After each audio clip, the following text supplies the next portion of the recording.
आता बघूयात पुणे जिल्ह्यातील टॉप 9 बातम्या। पाण्याची गरज भागवण्यासाठी आता पाण्याचा पुनर्वापर, सांडपाण्यावर प्रक्रिया करावी, तर धरणांमधील अतिरिक्त पाणी वापरण्यासाठी महापालिकेने भुर्दंड सोसावा। पुणे पालिकेला अतिरिक्त पाणी देण्याच्या मागणीवर जलसंपदा मंत्री विखे पाटलांची स्पष्ट भूमिका।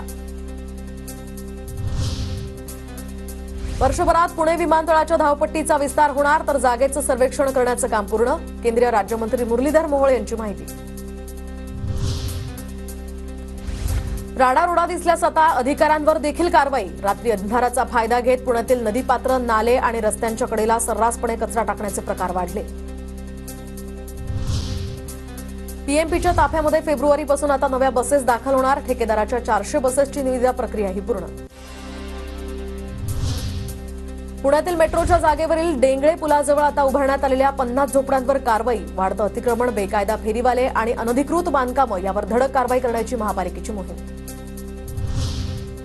पुण्यातल्या मुळशीमधील पिरंगुट घाट रस्त्यावर रस्ता सुरक्षा सप्ताहानिमित्त जनजागृती। यमराजाचा वेश परिधान करून या ठिकाणी वाहतूक नियमांचे धडे देत जनजागृती। पुणे रेल्वे विभागाकडून चालू आर्थिक वर्षामध्ये 1.8 मेगावॅट सौर ऊर्जा निर्मिती, 55 लाख रुपयांची यामुळे बचत होणार।